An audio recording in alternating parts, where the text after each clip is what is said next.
So, hey there, Flues! Hello. I require your assistance. Because we have a few things on the server that need a little bit of explaining. Just a tiny little bit. Um, yeah.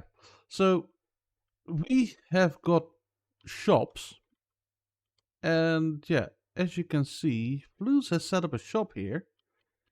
And we can just go in and purchase blaze rods from him. It takes automatically a diamond from our inventory because that's the price that Flu set for 28 blaze rods. If we want to try and steal from him, we can't. Don't see it as a challenge.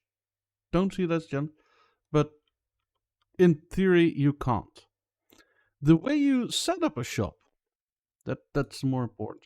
Crafting requires 4 planks, a block of wool, and an I1 ingot. And with that, you get a shop block, a trade shop as it's called. And to make the shop, you put down a chest, and you can now see in chat it says container set to private, and that's what happened here. If you want to modify a container to not be private, you could do htm/htm set and then public, and then left click the chest, and now it's public. You can also do /htm set key, and then the item you have in your hand whilst clicking on the chest becomes the key. So now only people that have a brown wool in their hand can open the chest. So Flues, try to open the chest. Yeah, you see he tries to open. Yeah.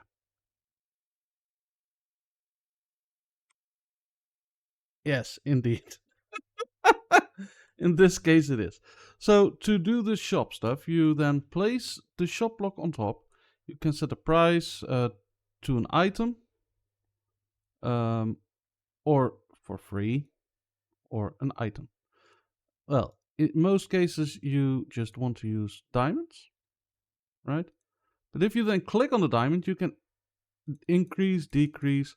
You can automatically set like 1, 16, 32, or 64, which is nice. For the stock type, you can set equal item. So if I place in there 1 sniffer egg, it will only give you the 1. If you do it to any stack, you can divide up in stacks in the chest. I recommend doing it on the 1 setting though, on the number set. And you can set the number of the item the same way as you can set a price. Then you have still the choice of icon only, so you get a hologram of, well, it's a little bit buggy with a barrier block, but it's fine. You can also have it disabled, or you have the full thing where you have an icon. It says the item name, it says what is the price, and it says if there's no stock.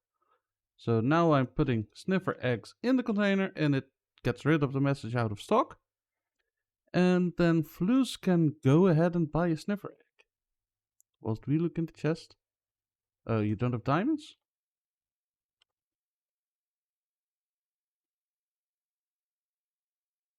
Yes. You don't need... Yeah, you just click sniffer egg out. Yeah. And we see that it out of the chest took a sniffer egg. So that's how you do the basics of the shop. However, at some point you might want to be like, I want to move the shop or remodel the shop or just get rid of it in general. Just breaking isn't enough. It's not gonna work. Shift and then break. That's... It would even better if it would actually work. Yes. Oh, I know why. Because there's a diamond in it. You have to empty the profits, yes. Yeah, it's a good explanation, right? So now the shop is gone. The chest is still there. But that's the basic gist of the shops and the chest security. And also, Flus just really likes his note blocks, and especially with the flappy fish sound. Yes.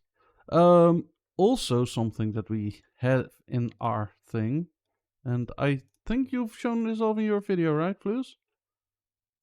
The chair. Oh, well, you know how in houses you usually use like stair blocks for chairs. Throw a saddle on it. You can actually sit in it. And as far as I remember, right, it should also work for slabs. Plus, can you get off?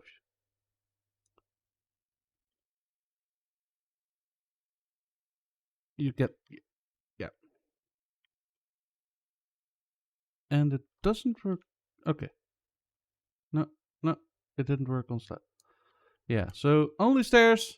You can just, like, for instance, on Flus's nice spawn monument, you can just, here, take a seat.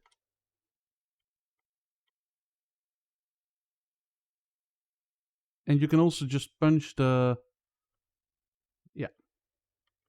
So yeah, that's the gist of the more technical explanation stuff. I think you've discussed the mining world, right? Yeah, great. So this is great. Flus just went to the boom world. The teleporters will get active once we unlock the worlds. That's all. So yeah, thank you so very much, Flus. Bye.